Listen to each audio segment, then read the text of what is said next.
Assalamualaikum warahmatullahi wabarakatuh.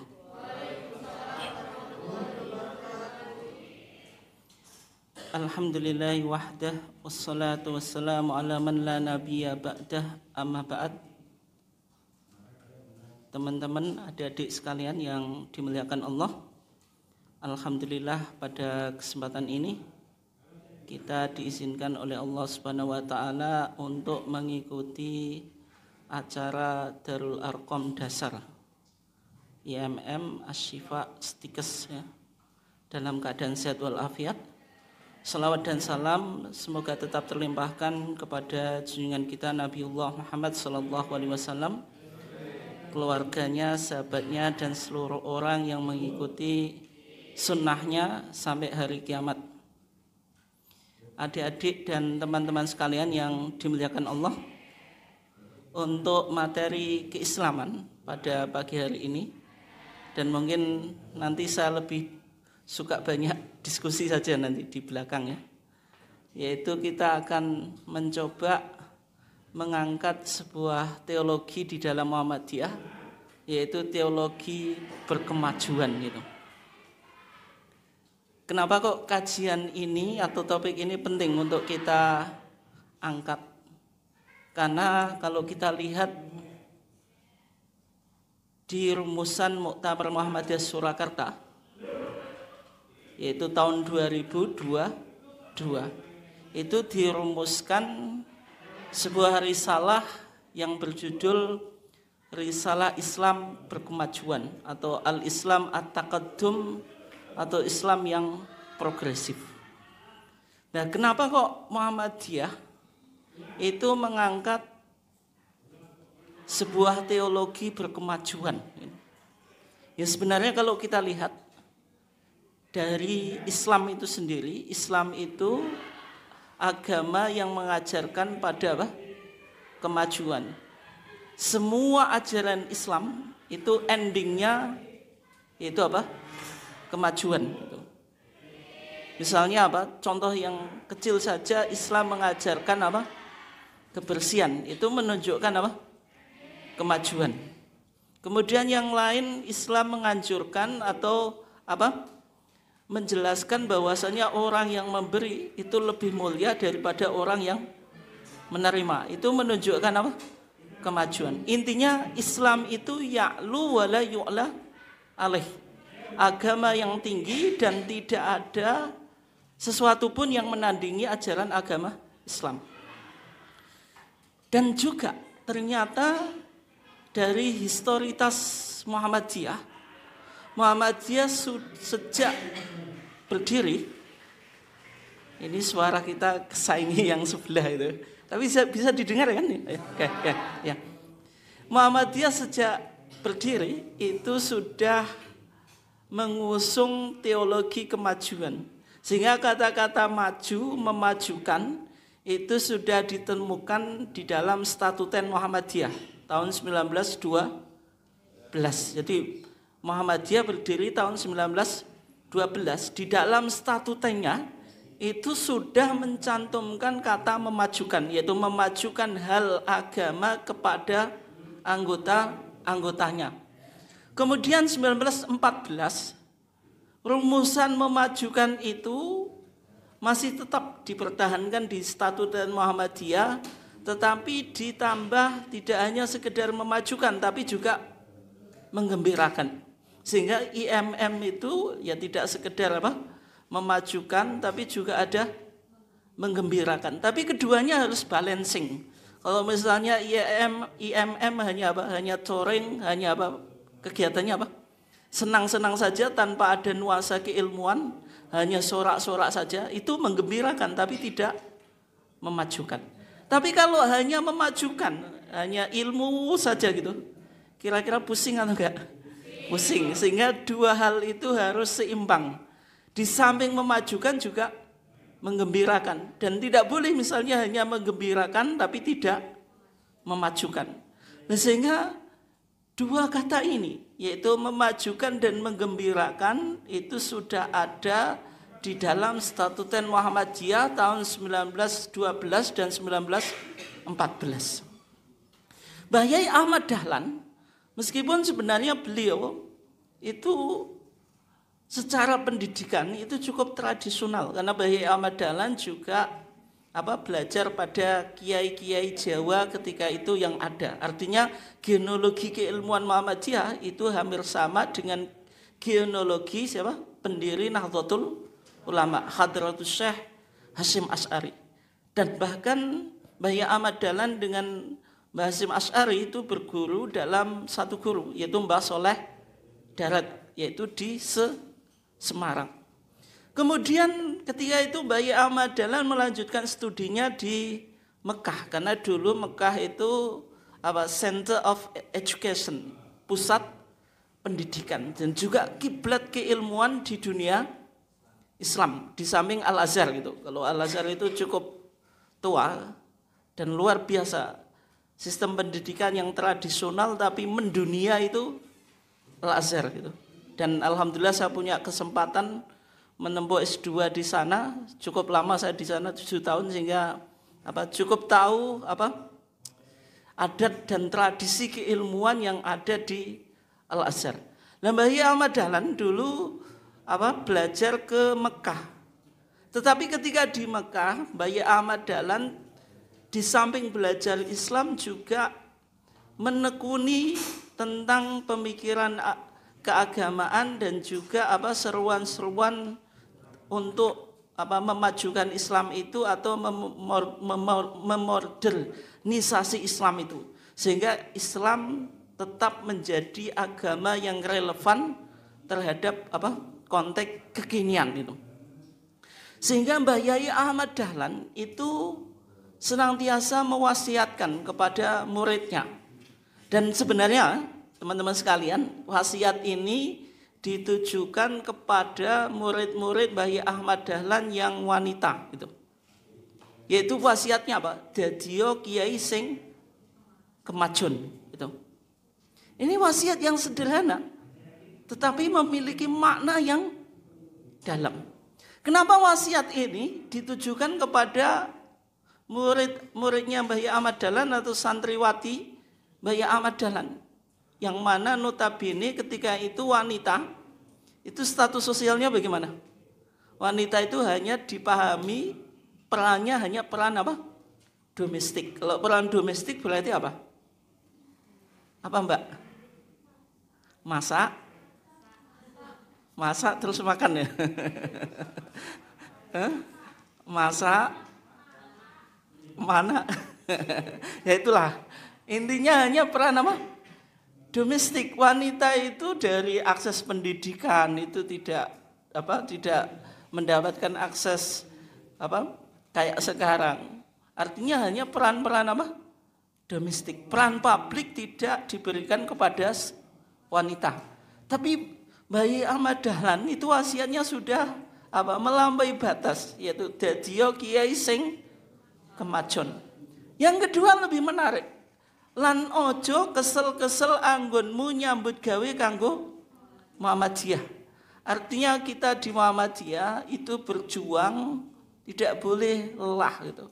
Misalnya IMM melakukan mobilisasi, mengumpulkan teman-teman saja susah gitu. Misalnya nuansa keilmuannya tidak ada itu, spirit keilmuannya tidak ada. Itu enggak boleh Enggak boleh mengeluh itu. Harus tetap semangat. Makanya Mbah Yai Ahmad Dahlan wasiat yang disampaikan kepada muridnya lan ojo kesel-kesel anggonmu nyambut gawe kanggo Muhammadiyah. Ini setelah kita di AD ini harus hafal ya. Apa tadi? Dadiyo kiai sing kemajon, terus apa? Lan ojo kesel-kesel anggonmu nyambut gawe kanggo Muhammadiyah. Coba dibaca dengan keras. 1, 2, 3.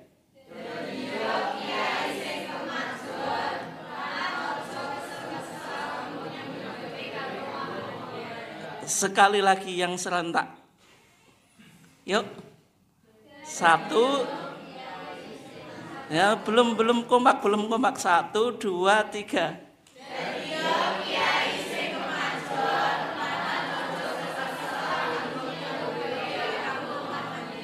Satu lagi yang terakhir. 1, 2, 3.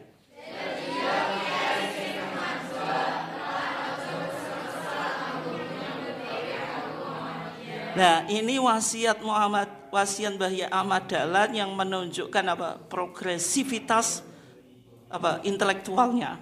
Sudah berpikir ke depan bahwasanya jadi kiai jangan hanya paham ilmu agama. Kiai yang tradisional tidak melek zaman gitu. Nah, kemudian berikutnya kalau kita lihat risalah Islam Berkemajuan, Muhammadiyah ketika menggambarkan Islam yang berkemajuan itu harus memiliki 5 karakteristik. 5 karakteristik ini yang disebut dengan al-khosais al-khomsu. Karakteristik yang 5 yang mendeskripsikan kemajuan Islam. Yang pertama mabniun ala tauhid. Islam harus based on tauhid. Berdasarkan tauhid. Yang kedua itu bersumber pada Al-Quran dan Sunnah atau back to the Quran and Sunnah gitu. Yang ketiga menghidupkan ijtihad dan tajdid. Artinya kalau Islam ini ingin maju, maka pintu ijtihad itu tidak boleh tertutup. Ijtihad masih terbuka. Ijtihad itu upaya untuk mendapatkan jawaban dari berbagai macam persoalan sosial keagamaan dari teks Al-Quran dan Sunnah itu. Ijtihad tidak boleh tertutup, sehingga dalam Muhammadiyah tidak meyakini bahwasanya pintu ijtihad itu telah tertutup. Ijtihad itu senantiasa terbuka. Kemudian yang kedua tajdid.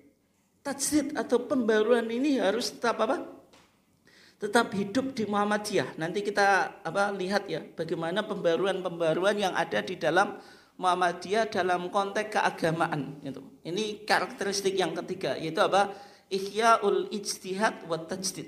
Menghidupkan spirit ijtihad dan tajdid. Kemudian yang keempat, tanmiyah al-wasatiyah, mengembangkan sikap moderasi dalam beragama. Yang sekarang ini isu yang lagi sering untuk dibicarakan, yaitu tentang moderasi beragama gitu. Dan bahkan Pemkab juga mengusung isu ini. Saya pernah diundang oleh Bages Banpol untuk bicara tentang moderasi beragama. Kemudian tahqiqu rahmah lil alamin, mewujudkan rahmat bagi alam semesta. 5 ini yang disebut sebagai karakteristik Islam berkemajuan. Kemudian adik-adik sekalian yang dimuliakan Allah, di Muhammadiyah itu ada spirit tajdid. Tajdid itu sebagai ruh gerakan Muhammadiyah. Ketika tidak ada tajdid, maka tidak ada Muhammadiyah. Karena yang menggambarkan pemikiran Muhammadiyah itu hanya corak tajdidnya gitu. Ketika kita bicara Muhammadiyah organisasi yang modernis, Islam yang kembali pada Quran dan Sunnah, itu kan ciri khas Muhammadiyah. Mungkin kalau saya tanya di sini, ketika jenengan disuruh menggambarkan Muhammadiyah coba dijawab di sini, apa kira-kira? Kasih 1 atau 2 kata saja. 1 word atau 2 word atau 3 word, silakan. Muhammadiyah Islam. Berarti gerakan Islam, harokat Islamiyah. Sini gerakan dakwah amar ma'ruf nahi mungkar. Sini ya, tajdid. Itu Muhammadiyah itu gerakan 3 itu. Yang pertama harokah Islamiyah, gerakan Islam. Maka Bahya Ahmad Dahlan ketika mendirikan Muhammadiyah itu terinspirasi dari surat Ali Imran ayat 104. Itu ayatnya ayat Muhammadiyah. Bunyinya wal takum minkum ummah, hendaklah ada sebuah komunitas di antara kamu yad'una ilal khair, yang mengajak kepada kebaikan, yaitu kepada Islam. Berarti itu Muhammadiyah sebagai gerakan Islam. Selanjutnya wa ya'muruna bil ma'ruf wa yanhauna 'anil mungkar. Muhammadiyah lahir sebagai harokah dakwah, gerakan dakwah. Yang objek dakwahnya itu dua. Yang pertama apa? Mengajak kepada kebaikan. Yang kedua apa? Mencegah kemungkaran itu. Atau dakwah amar ma'ruf nahi mungkar. Yang ketiga apa? Tadi sudah dijawab. Apa Mbak tadi? Tajdid. Tajdid itu apa maksudnya? Pembaruan. Tapi tajdid dalam Muhammadiyah itu maksudnya apa? Kalau jenengan disuruh mendefinisikan tajdid itu apa kira? Apa Mas sini? Tajdid itu apa kira? Pembaruan apa? Ya, kasih jawaban singkat saja yang kelompok sini. Tajdid apa? Kalau jenengan disuruh menggambarkan tajdid Muhammadiyah itu bagaimana? Pemurnian. Oke. Maksudnya pemurnian apa? Pemurnian ajaran Islam. Oke, yang kelompok tengah Mbak. Apa tajdid? Ya. Gimana? Menghidupkan ajaran Islam. Berarti ada ajaran-ajaran Islam yang apa? Yang mati. Artinya ada praktik-praktik sunnah Nabi yang tidak dijalankan. Oke, yang sini apa? Tajdid itu apa? Sudah bisa lihat di sini ya. Apa? Enggak apa-apa, enggak apa-apa.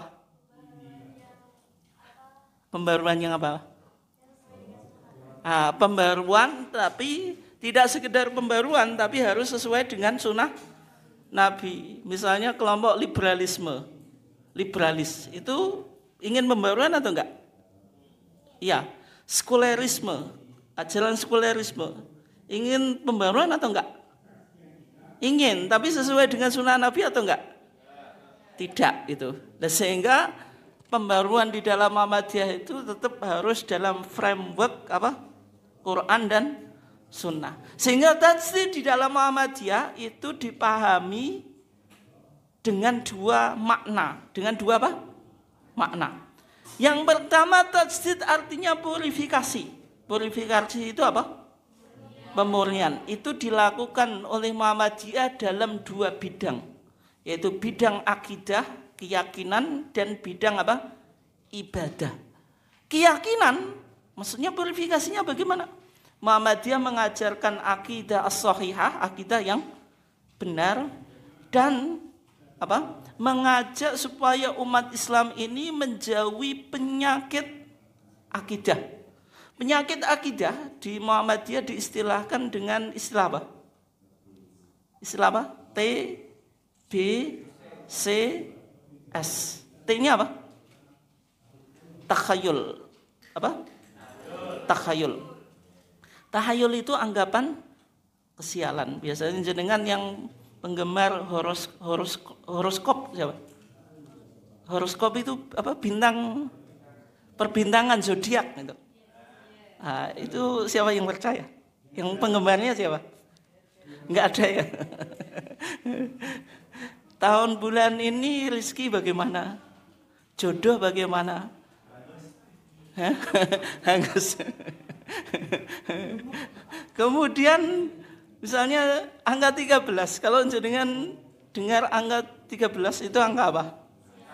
Angka sial. Sehingga hotel itu dari kamar 12 langsung 14. Tempat duduk pesawat itu dari 12 langsung 14. Tidak ada angka 13. Itu namanya apa tadi? Takhayul, khayalan kesialan.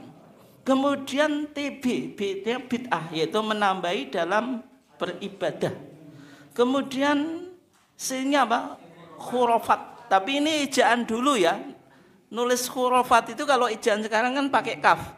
Kalau dulu C H itu. Makanya curafat itu. Khurafat itu. Khurafat itu apa? Mitos atau mistik misalnya. Bagi masyarakat yang hidup di samping laut selatan percaya pada apa? Nyi Roro Kidul. Kemudian syirik itu lawan dari tauhid, yaitu menyekutukan Allah. 4 penyakit ini perlu untuk didiagnosa. Sehingga apa? Ketika kita mengidap 4 penyakit ini berarti belum memiliki akidah yang sahihah. Itu contoh tajdid dalam arti apa? Purifikasi dalam konteks apa? Akidah. Ibadah itu juga tajdidnya purifikasi, yaitu apa tadi? Menghidupkan sunnah atau apa? Dalam kita beribadah harus sesuai dengan tuntunan Nabi itu. Misalnya dalam Muhammadiyah di HPT kita ketika baca sholawat itu tidak ada tambahan Allahumma sholli ala Sayyidina Muhammad, tapi cukup Allahumma sholli ala Muhammad itu. Kenapa tidak pakai Sayyidina? Karena memang tidak ditemukan hadisnya atau dalilnya dari Nabi. Meskipun bagi kelompok yang lain memakai kata Sayyidina itu dianggap apa? Sunnah. Tapi kalau di Muhammadiyah karena tidak ditemukan dalilnya yang tidak kita pakai. Ini artinya tajdid dalam bidang apa? Ibadah. 1925 Muhammadiyah sudah menyerukan sholat id dilakukan di lapangan. Praktek di masyarakat sholat id itu biasanya di mana? Di masjid, karena secara umum menganut mazhab apa? Syafi'i. Dalam mazhab Syafi'i sholat id itu lebih baik dilakukan di masjid karena masjid itu dianggap tempat yang paling mulia. Tapi Muhammadiyah tahun 1920-an 1925 mohon maaf, itu sudah pertama kali menggelar sholat id di lapangan. Ketika itu Muhammadiyah mendapatkan resistensi atau perlawanan dari dua kelompok. Yang pertama kelompok tradisionalis madhabi, menganggap sholat id di lapangan itu menyalahi apa? Pandangan mainstream atau sekarang mungkin ini aliran sesat gitu. Yang kedua, dapat tantangan dari Hindia Belanda karena pemerintah Hindia Belanda menghalangi segala pergerakan yang bisa memupuk apa? Spirit nasionalisme. Nah, dengan umat Islam melakukan sholat id di lapangan, itu kan mudah untuk melakukan mobilisasi massa. Tapi sebenarnya ini kontribusi Muhammadiyah bagaimana apa? Memperjuangkan apa? Kemerdekaan Indonesia. Itu contoh tajdid dalam arti apa? Purifikasi. Kemudian yang kedua, tajdid artinya dinamisasi. Kalau dinamisasi apa? Berkembang sesuai dengan kemajuan zaman. Artinya dalam kita menjalani kehidupan dunia ini boleh mengikuti perkembangan ilmu pengetahuan dan kemajuan apa? Zaman. Tapi itu dilakukan dalam konteks muamalah duniawiyah. Muamalah duniawiyah itu apa? Segala perkara yang tidak ada hubungannya dengan tugas Nabi itu. Atau tidak masuk konteks ibadah dan akidah. Tajdid Muhammadiyah dinamisasi. Contohnya, dalam menentukan kriteria awal bulan Qamariyah, Muhammadiyah pakai apa? Pakai apa? Pakai astronomi. Ya, namanya apa, Mbak? Namanya apa? Ya tadi sudah betul, astronomi bahasa lainnya apa? Bahasa agamanya. Oh, bingung, hisab atau ru'yah nih? Hisab. Muhammadiyah pakai apa? Hisab. Tidak pakai ru'yah. Ini sudah peralihan. Dulu Muhammadiyah pernah pakai ru'yah, sekarang pakai hisab. Lah sekarang hisab Muhammadiyah mendapatkan tantangan, apalagi kemarin apa? Peristiwa itu ya. Salah satu peneliti di lembaga BRINS ya itu sehingga ini tantangan Muhammadiyah. Tapi kenapa kok Muhammadiyah memakai hisab? Ciri modernitas. Karena pakai tadi ilmu astronomi, yaitu Ramadan berapa tahun ke depan bisa dihitung. Tapi kalau ru'yatul hilal itu masih cara konvensional, tradisional. Harus melihat hilal secara kasat mata. Simbol organisasi modernis itu bisa membaca peristiwa yang akan datang itu. Dan juga dalam konteks modern namanya planning atau scheduling itu menjadi penting. ketika umat Islam tidak punya kalender global itu menjadi apa? Masalah. Katanya umat Islam tadi Islam berkemajuan tapi kok tidak punya kalender global. Padahal dalam kehidupan kita sekarang itu kan nggak lepas dari jadwal. Jenengan kuliah saja ada jadwalnya gitu. Oke. Kemudian juga misalnya Muhammadiyah di Adabul Mar'ah fil Islam, yaitu adab wanita dalam Islam, membolehkan wanita menduduki jabatan apa? Publik gitu. Misalnya Mbak, jenengan jadi kepala sekolah boleh? Hah? Tapi anak buahnya gurunya laki-laki? Boleh? Mampu? Insya Allah. Misalnya wanita menduduki direktur rumah sakit, boleh atau enggak? Boleh. Kenapa kok boleh, Pak? Itu berdasarkan dalil atau berdasarkan nafsu itu? Hah? Asas apa, Pak? Asas apa? Persamaan gender ya, gender equality. Waduh. Persamaan apa? Gender itu. Bahwasanya hak laki-laki sama dengan hak perempuan itu. Nah ternyata, tapi kalau jenengan jadi imam sholat boleh, Pak? Boleh atau enggak, Pak?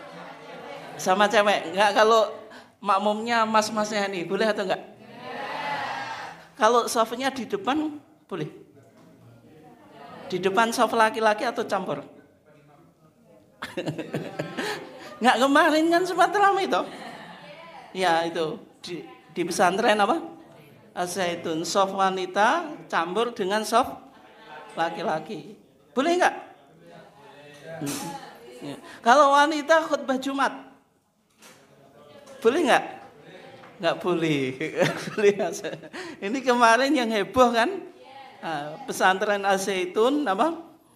Di situ waktu sholat Idul Fitri perempuan campur dengan laki-laki. Softnya berarti boleh di depan. Ketika diklarifikasi oleh Kemenak dan MUI, nanti ke depan santriwati juga akan khutbah Jumat gitu.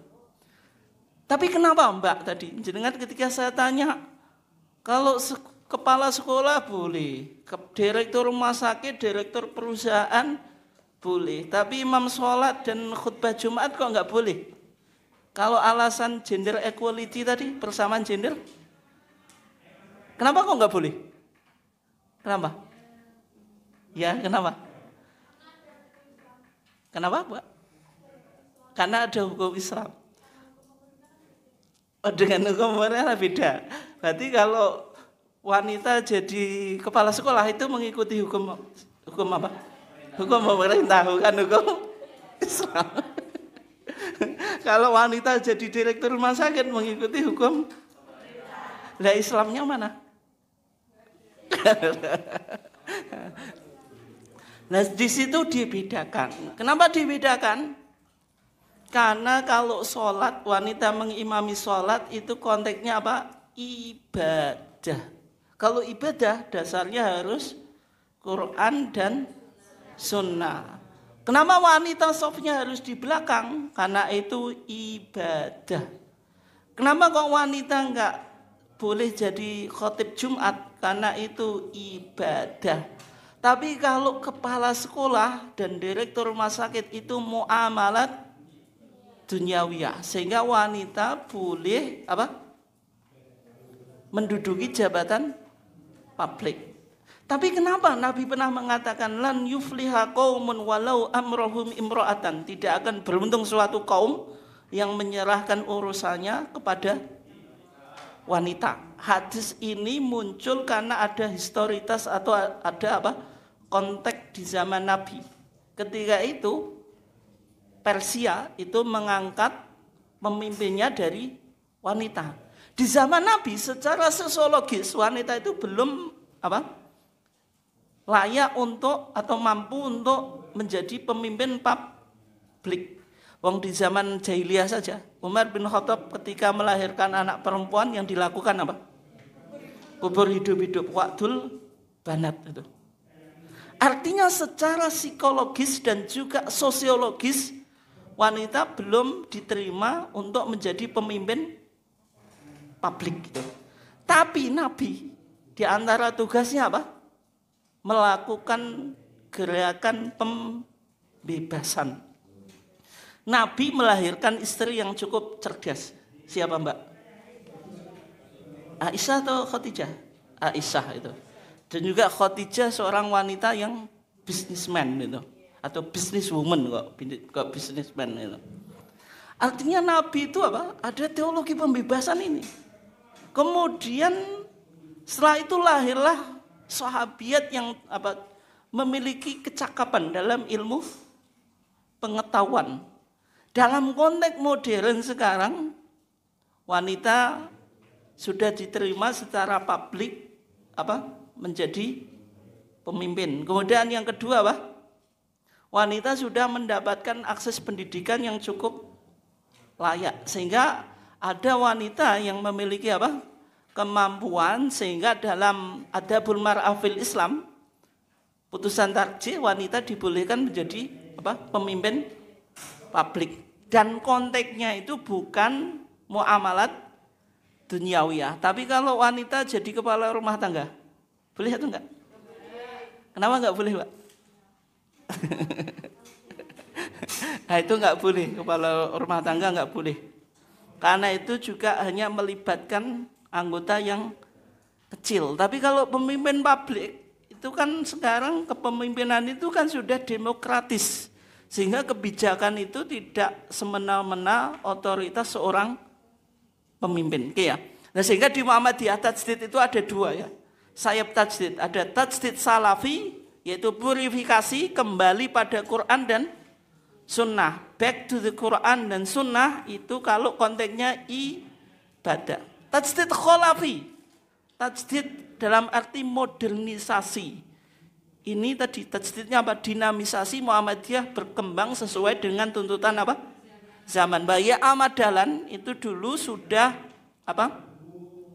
Sudah memperkenalkan sistem pendidikan apa? Belanda. Yang mana notabene-nya pendidikan di Indonesia itu kan pendidikan yang tradisional ala pesantren. Pakai bangku saja apa? Haram. Kemudian pakai dasi haram. Pakai celana haram. Bahya Ahmad Dahlan itu sudah melakukan perubahan dalam sistem pendidikan. Beliau apa? Mengadopsi pendidikan barat ala Belanda. Sekolah ada kurikulum, ada bangku, ada apa? Yang semua sistemnya apa? Sudah teratur gitu dan rapi. Tapi dimasukkan apa? Pelajaran agama Islam. Bahya Ahmad Dahlan ketika itu kan banyak dikritik ini. Kan kalau jenengan apa pernah lihat filmnya Bahya Ahmad Dahlan apa? Sang Pencerah, itu dianggap kiai sesat kan gitu. Kenapa kok Bahya Ahmad Dahlan demikian? Karena pendidikan itu muamalat dunia tidak ada hubungannya dengan ibadah, sehingga boleh berkembang sesuai dengan tuntutan apa? Zaman. Kemudian berikutnya, ketika kita bicara akidah atau teologi Muhammadiyah dalam HPT, rumusan apa? Akidah atau teologi Muhammadiyah itu tertuang dalam Kitabul Iman. Tapi sebelumnya ngomong-ngomong, teman-teman sudah punya HPT atau belum ini? HPT itu apa sih? HPT apa? Waduh ini, masa IMM nggak tahu HPT ya? Nah, nanti apa harus dipikirkan ya, paling enggak apa tahu HPT. HPT itu apa? Himpunan Putusan Tarjih. Itu penting Mbak ya, yang duduk di struktural apa siapa ini? Ya. Nah, teman-teman harus tahu HPT ya gitu. Masa IMM enggak tahu HPT? Oke ya. Nanti bisa lihat di perpustakaan. Rata-rata dari kampus mana ini? Stikes. Perpustakaan Stikes ada ya? Nanti coba cek. Coba tanyakan ya sama pustakawannya. Saya ingin apa? Ingin minjam buku HPT. Kira-kira ada atau enggak? Kalau enggak ada, diusulkan, suruh dibelikan oleh perpustakaan gitu. Kalau enggak kan masa Stikes enggak punya HPT. Paling enggak tahu ya. Kalau enggak ya nanti kita enggak bisa memahami paham keagamaan dan ideologi Muhammadiyah. Soalnya paham keagamaan Muhammadiyah itu semuanya terhimpun dalam HPT, Himpunan Putusan Tarjih, dan juga TJA, tanya jawab agama, di samping buku-buku yang lain. Nah, ketika kita bicara tentang akidah atau teologi Muhammadiyah, itu dirumuskan di Kitabul Iman, kitab yang bicara tentang iman. Itu putusan Solo tahun 1929. Rumusan teologinya kalau kita sederhanakan, nama akidah Muhammadiyah itu disebut sebagai firqah najiyah minas salaf, yaitu akidah kelompok yang selamat dari salaf. Salaf itu generasi sahabat dan tabi'in itu, atau nabi, sahabat dan tabi'in. Juga disebut sebagai akidah ahlul haq was sunnah itu. Ahlul haq was sunnah, yaitu ahlul haq orang yang berada dalam kebenaran, was sunnah orang yang berada di atas sunnah atau mengikuti sunnah. Isinya di Kitabul Iman itu bicara tentang usul al-aqaid as-sahihah, pokok-pokok akidah yang benar, sebagaimana dalam arkanul iman, mulai iman kepada Allah, malaikat, apalagi kitab, rasul, terus hari kiamat, terus qadha dan qadar. Sumber akidah itu Al-Quran dan Sunnah. Akidah sumbernya Al-Quran dan Sunnah. Nah, kalau kita lihat teman-teman sekalian yang dimuliakan Allah, dalam risalah Islam berkemajuan ya, ajaran akidah menyangkut keyakinan dasar agama yang wajib dipercayai oleh umat Islam. Artinya umat Islam itu harus memiliki dasar akidah yang benar. Islam yang berkemajuan itu secara akidah harus benar. Makanya tadi 5 karakteristik Islam berkemajuan itu apa tadi? Coba yang kelihatannya nyatat. Coba based on tauhid, based on monotheism gitu. Berdasarkan ajaran monotheism atau tauhid itu. Kemudian yang kedua back to the Quran and Sunnah, kembali pada Quran dan Sunnah. Yang ketiga menghidupkan ijtihad dan tajdid. Yang keempat mengembangkan moderasi atau wasatiyah Islam. Yang kelima merealisasikan rahmat bagi seluruh alam. Itu ciri Islam yang berkemajuan. Nah, sehingga dalam risalah Islam berkemajuan, orang yang beriman dan termasuk warga Muhammadiyah harus memiliki landasan yang benar. Akidah itu tadi sumbernya Al-Quran dan Sunnah, sehingga akidah itu sumbernya wahyu. Karena sumbernya wahyu, maka tidak boleh seseorang itu terdiagnosa memiliki 3 penyakit: syirik, takhayul, khurafat gitu. Tapi dalam pendekatannya, misalnya Muhammadiyah membolehkan pendekatan rasional atau pendekatan filosofis dalam kajian akidah, tapi cukup untuk membuktikan kebenaran sebuah akidah, sehingga teman-teman bisa melakukan kajian filsafat untuk membuktikan the existence of God, membuktikan kebenaran Tuhan. Argumentasi yang menunjukkan bahwasanya Tuhan itu ada, biasanya dikaji dalam kajian filsafat. Itu boleh. Tapi sumbernya wahyu. Jadi akal itu digunakan untuk mendukung kebenaran wahyu.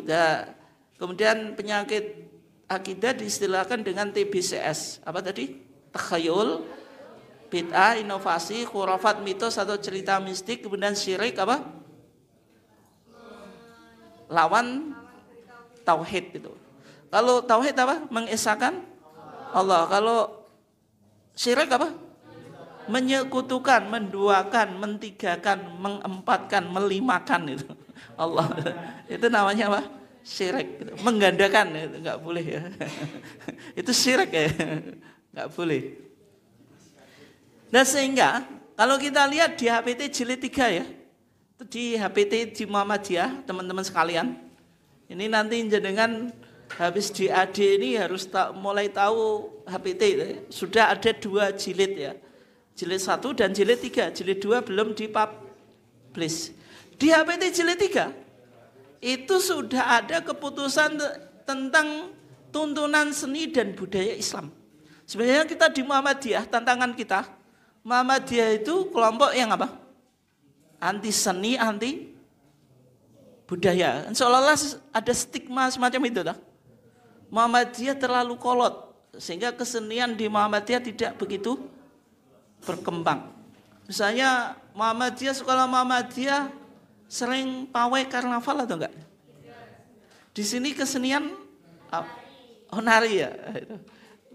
Biasanya banyak dikritisi gitu loh. Tapi sebenarnya Muhammadiyah itu tidak anti seni dan budaya. Kalau hidup tanpa seni itu apa Mbak? Apa Mas? Hidup tanpa seni apa? Mati. Seni adalah apa? Seni adalah hiburan.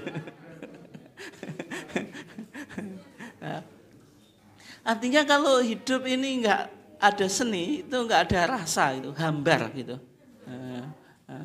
Sehingga misalnya Muhammadiyah tidak anti musik. Musik itu boleh ya. Tapi musik yang ada nilai edukasi, tidak mengarah pada kemaksiatan. Misalnya IMM yang diputar musik koplo itu, ya enggak boleh itu, perlu dikritik itu. Islam musik yang menggairahkan, maksudnya memunculkan spirit yang positif, menumbuhkan semangat itu boleh itu. Itu moderasi Muhammadiyah loh. Karena musik ini di satu kelompok haram kan, di kelompok yang lain pokoknya semua musik boleh gitu. Sehingga IMM yang dangdutan koplonan itu. Tapi itu mencerminkan kemajuan atau enggak? Enggak gitu. Sehingga musik itu boleh tapi tadi harus yang positif. Nah meskipun Muhammadiyah itu sebenarnya tidak anti seni dan budaya, tapi ada 2 budaya yang dikritik oleh Muhammadiyah. Yang pertama budaya larung laut. Yang pernah rekreasi ke Laut Selatan ya Pak? Jogja? Belum ya? Kasihan ya. Larung laut itu apa? Upacara ya. Sajian biasanya apa?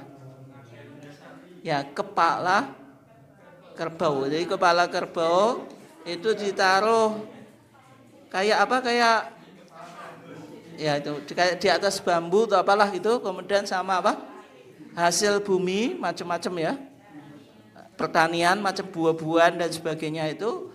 Kemudian sama kepala kerbau. Fungsinya apa? Ngalap berkah dan tolak balak itu.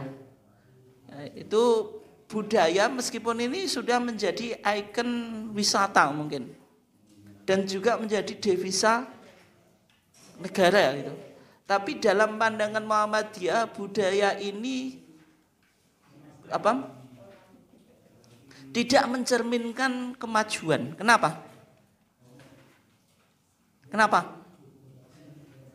Ini kan kebanyakan orang ya baiklah buat hiburan kan gitu. Tapi kenapa kok sama Muhammadiyah dikritik? Syirik. Jadi menyalahi ketauhidan. Yang kedua apa?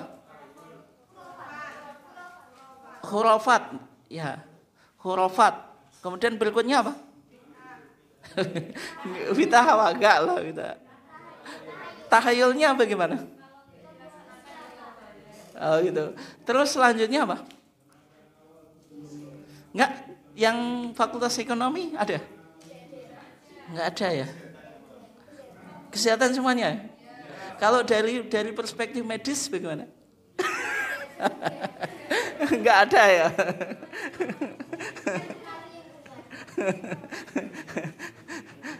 Kalau tadi kan ada makanan kepala sapi itu disedekahkan ke siapa? Ke laut. Yang makan siapa? Ikan. Tapi nanti tetangganya kelaparan itu. Tetangganya yang kelaparannya nggak diopeni, tapi ikan di laut jenengan nggak sedekahi tetap hidup, kan tetap hidup toh? Itu kok yang disedekahi, sehingga ada unsur mubadir, membuang harta secara sia-sia.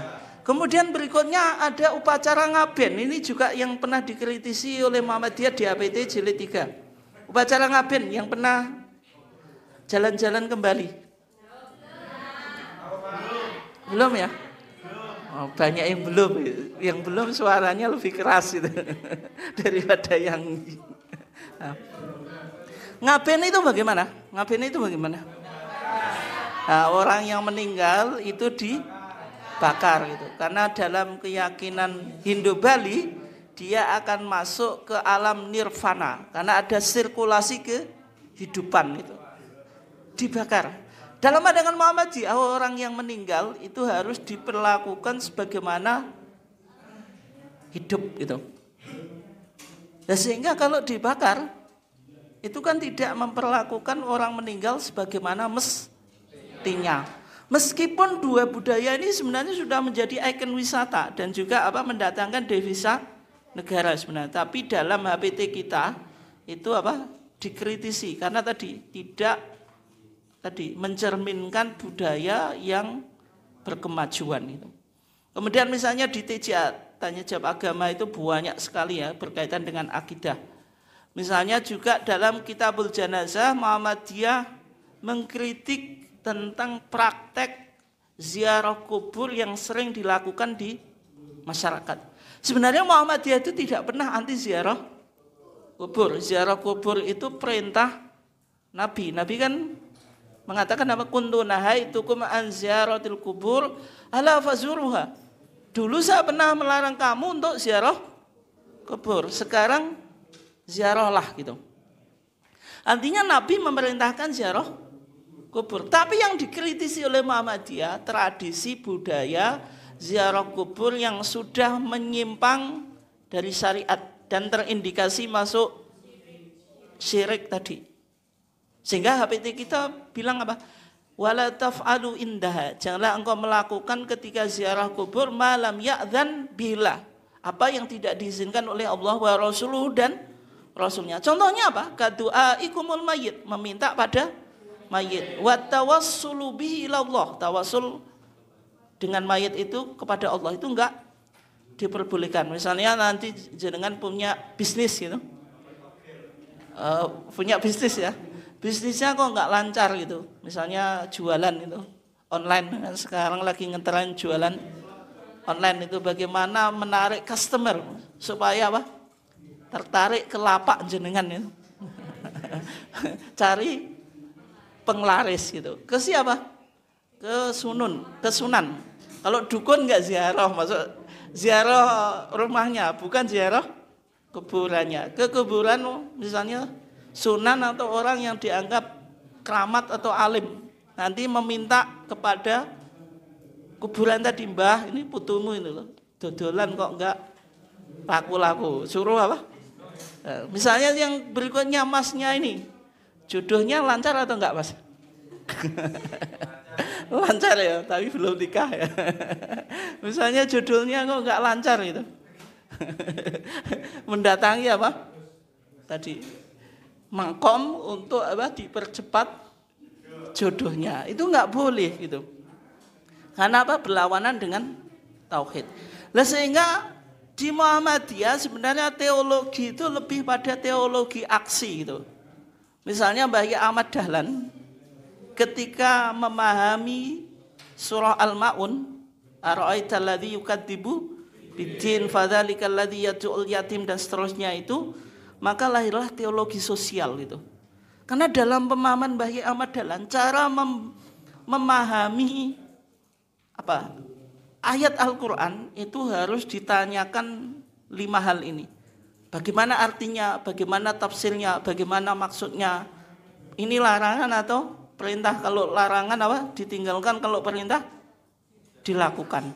Maka Bayi Ahmad Dahlan dalam mengajarkan Al-Ma'un kepada muridnya, ini 3 bulan tidak dipindah-pindah ngajinya. Kalau bahasa Jawa ini gak dileh-leh gitu. Padahal muridnya sudah hafal, sudah tahu maknanya. Tapi yang belum tidak diimplementasikan. Sehingga ketika itu Mbah Yai Ahmad Dahlan ditegur oleh Kiai Abu Suja, salah satu muridnya Mbah Yai Ahmad Dahlan. Mbah Yai kenging napa kok jenengan kok ngeleh-ngeleh ngaji. Mbah Yai Ahmad Dahlan bertanya, apakah sudah dilakukan? Semua muridnya bilang belum. Maka Mbah Yai Ahmad Dahlan pergi mencari orang miskin, kemudian disantuni, yang anak yatim ditempatkan di sebuah tempat, maka lahirlah panti asuhan. Itu Theology of Liberation-nya Mbah Yai Ahmad Dahlan. Intinya ya, di Muhammadiyah itu kalau kesimpulan kita tauhidnya itu puritan. Kalau puritan itu tauhid harus sesuai dengan wahyu Quran dan sunnah. Kemudian anti penyakit BCS tahayul, bid'ah, khurafat, syirik. Kemudian Muhammadiyah itu sudah bergeser ya dari teologi kalam menuju teologi aksi atau sosial. Teologi kalam itu teologi yang hanya pendekatannya filosofis. Pendekatan filsafat itu penting ya untuk membuktikan kebenaran wahyu, misalnya eksistensi Tuhan. Tapi kalau perdebatannya hanya pemikiran saja tanpa disertai aksi, maka akan melahirkan teologi yang tidak produktif. Maka sebenarnya Muhammadiyah itu berusaha menggeser dari teologi kalam, teologi yang hanya sekedar pendekatan filosofis itu menjadi teologi aksi atau sosial gitu. Meskipun ini sebenarnya juga dua-duanya penting ya. Kalau misalnya IMM nggak menjadi gerakan keilmuan, itu ya percuma gitu. Masa IMM pemikirannya nggak ada perkembangan gitu. Tarjih nggak paham, HPT nggak paham, nggak tahu gitu. Itu kan berarti belum ya. Harus menjadi gerakan keilmuan, kemudian gerakan aksi. Yang dua ini susah gitu. Kadang ada teman yang suka aksi saja gitu. Kalau suruh demo berangkat semuanya. Suruh kajian bisa dihitung ya kan? Artinya harus seimbang gitu loh. Jangan hanya aksi semangat tapi kalau keilmuan tidak gitu. Kemudian dari teologi zat atau sifat menuju teologi kauniyah. Artinya maksudnya apa? Ketika kita bicara teologi klasik itu bicara hubungan zat dan sifat. Ini mungkin agak berat ya. Artinya sifat dan zat Allah itu bagaimana relasinya. Tapi Muhammadiyah daripada bicara tentang zat dan sifat tidak akan selesai, itu beralih pada teologi kauniyah, teologi alam semesta. Bagaimana mengkaji alam semesta ini sehingga membuktikan kebenaran Tuhan dan juga lahir sebuah ilmu pengetahuan gitu. Ya contoh sederhana, misalnya proses penciptaan manusia dalam Al-Quran kan. Ada tahap-tahapannya kan gitu. Dari mudghah, alaqah dan seterusnya itu. Nanti kalau teman-teman di Stikes ya bisa dibuktikan melalui ilmu kedokteran. Itu artinya teologi kauniyah itu di situ. Sehingga melahirkan teologi berkemajuan. Oke.